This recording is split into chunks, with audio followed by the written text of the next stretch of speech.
Skull. That's ancient Norse for cheers, and cheers to you for being here and wanting to learn about how to loom on your Inkle loom.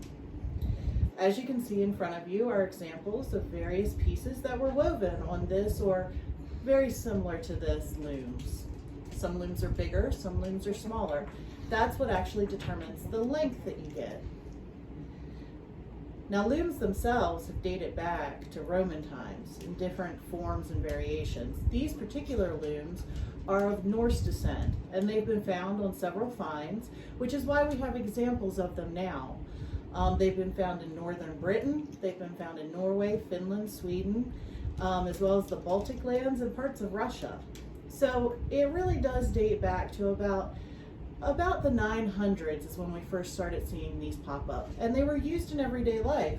Women would take these colorful bands and not only apply them to their clothes, they would sew them together to make things like bedding, and then they would give it away as gifts, which I think is really interesting. Another use for them was they created these bands and they would use them as horse reins or reindeer reins, which is my favorite. But what I'm going to show you today is how to actually warp your loom. Now, in order to warp your loom, you need a couple of things. You need the loom itself, you're going to need yarn, and you're going to need what's known as a shuttle. Shuttles come in various sizes, and it really depends on what feels good in your hand. So as you can see, I've already started warping this, but there's a few main parts that you need to know about. The things you need to know about are, this is your heddle peg. This is the peg that your heddles will go on. These will not change no matter what model you have. And there will always be a tension rod.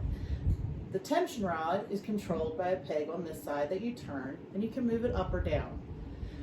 That keeps the tension tight on the yarn that you're warping. So as you can see, this is a zigzag pattern on this loom. It's very simple to warp it. You're going to tie off one end, and then you are going to wind your loom in a zigzag pattern up and down. You always start by heddling the first one, and the next one you leave open. I'm going to see if I can do this backwards since you all are watching.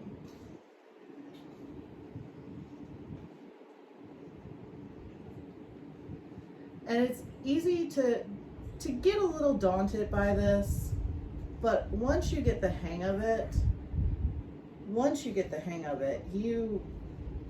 it becomes very cathartic when you're actually warping it.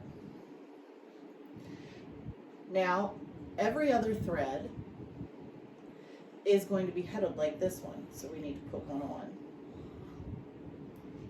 We take it, we put it behind the thread, and then we pull down. Now, the reason that we're doing this is so that when we go to actually use our shuttle and pass it through to make the weft, we can pull up on these threads and it keeps them separate.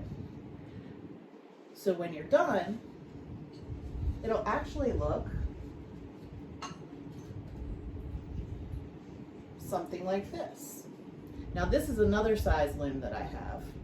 This one is fully warped, and as you can see, I can easily get my bottom threads to raise up because they are separated from my upper threads. And then when it's time, I push them back down. So all you're going to do with your shuttle, you pull your threads up, run your shuttle through, and then push your threads down. And you run your shuttle through on the other side. And this creates your pattern. Or if you want to do a plain band, you can do a plain band and just warp the entire loom with one color. I hope you found this interesting, and if you have any more questions, please direct them to me. I can talk about this subject for hours.